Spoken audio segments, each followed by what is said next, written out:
John Regis Healthcare Institute Incorporated, taking up caregiving and C2. I am here to perform unoccupied bed making. So always first, wash your hands, then check nyo yung 4 sides ng bed kung nakalock. So nalalak po ito. Okay, so ito yan. Lock the bed. Ikot ka sa 4 na side na. Okay. Then kung nakalock na, gather mo yung material. So the materials needed, so ito na po yung proper na pagkakasunod-sunod ng mga materials nyo. Bottom sheet, rubber draw sheet, cotton draw sheet, pillow, pillowcase, top sheet. So nasa spreading po tayo. So spreading, then folding. Okay?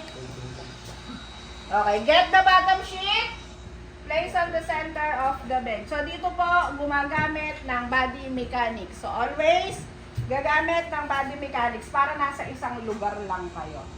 Okay, so madali lang naman yan. So lagi nakauna yung left na foot. Then lagi ito dito. Para maluwag. Okay, so yung bigat nyo, saan nyo kakarga? Saan nakakarga yung bigat? Yung weight? Dito, left. Nasa legs. Legs. Huwag dito. Huwag dito. Sasakit ang buong katawan nyo. So, lagi nasa legs ang bigat.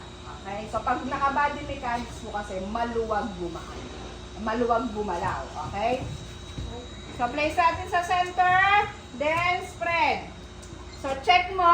Ito yung head part. Ito yung foot part. So, always, pag nag-spread, mauuna sa head part. Okay. 15 to 18 inches. Allowance to tuck. Pull the hemline. Make a fan fold. Twice.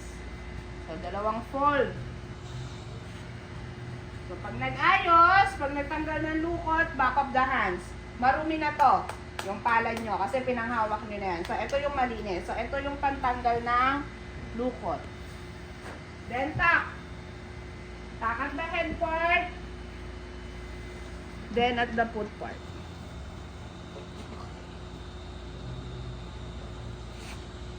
Make a mitered corner, 45 degree. So, kailangan ko may corner na makikita si assessor. Tuck. Okay. May corner. Ano po? So, ang diskarte po dyan, ang technique dyan, para yan mahigpit. Di ba yung itinak nyo? Eto. Hilahin mo. Then, yung nakahang na to, kuha ka dito ng pang mitered. So, hindi naman yung sinusukat ni assessor kung 45 degree talaga yung mitering nyo. Sabihin nyo lang, 45 degree, mitered corner, then tuck. So, tuck nyo muna. Mag-mitered muna kayo every corner. Tsaka kayo mag-tucking. Para hindi matatanggal yung mitering. Bawal po yung may lukot. So, kailangan maganda po yung tucking. Okay, so kailangan may corner. Baka mamaya may nag-housekeeping dito. Sa housekeeping po, nakapantay lang. So, sa housekeeping po, na caregiving, may mitering. Okay? Then, get the rubber draw sheet. 13 to 15 inches higher than the head part. So, ito, si rubber sheet, ginagamit pag magpapalit kayo ng diaper. So, kailangan pong malapit ito sa balakang. Kasi po, ito yung magiging bed protector nyo. Okay? Fold the hemline. Make a fan fold. Once. So, pantay-pantay lang yan. Get the cotton draw sheet. Spread. 2 to 3 inches higher than the rubber draw sheet. Fold the hemline.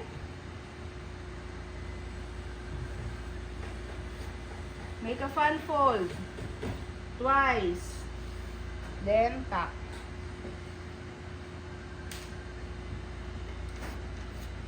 Pillow. Pillowcase. Spread. So, bawal dumikit. Bawal magpagpag.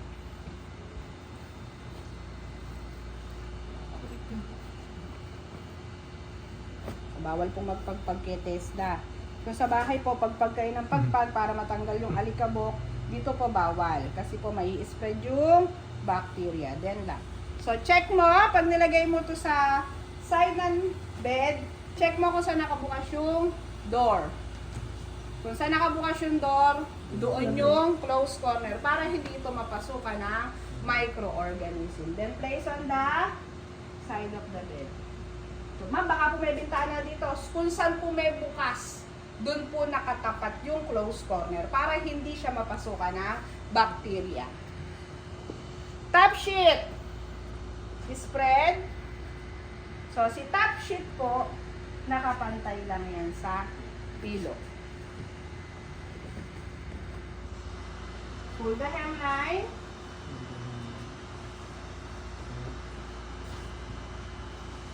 Make a fan fold. Fan fold. Right. So, ang itatak lang po dito ay yung footboard. Lakin nyo na agad yung nasa ilalim. Kung may natanggal dito, balik lang po natin.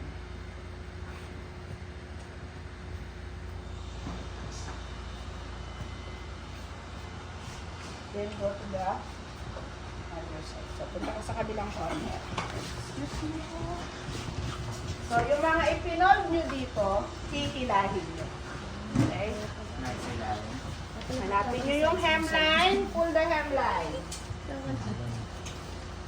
So, make sure na nahilo nyo ng maayos dito.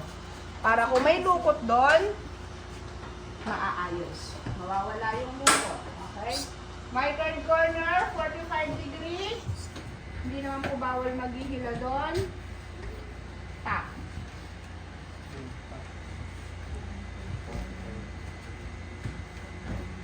Then at the foot part.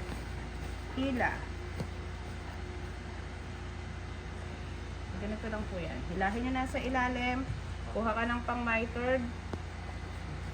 Keep mo. Hawakan mo lang siyang ganyan. Tsaka mo ito itap.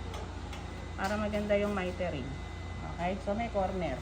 Tsaka mo ito itap.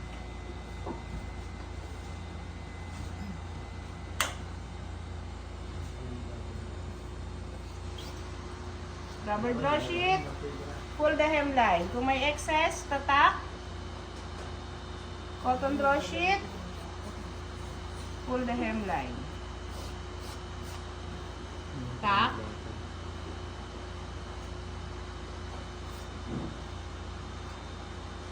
Then the top sheet.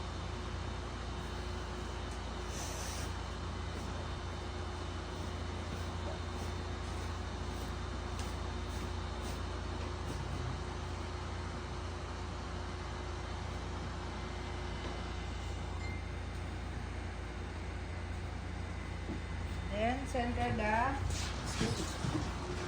the pillow. Gitna niyo si pillow.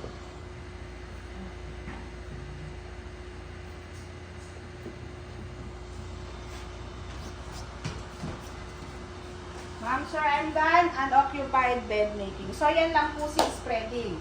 So, may tanong si assessor, paano si open bed? Si closed bed, si surgical, si toe flip. Okay? So, open bed. So, dyan niya po makikita kasi kung yung tacking niya sa bottom sheet is maluwag. Okay? So, open bed, medical bed, same lang po yan. So, meaning yan, kaya yan naka-open, may patient. Okay. So, yan yung ayos ng medical at saka ni open bed. So, surgical, tanggalin natin yung pillow.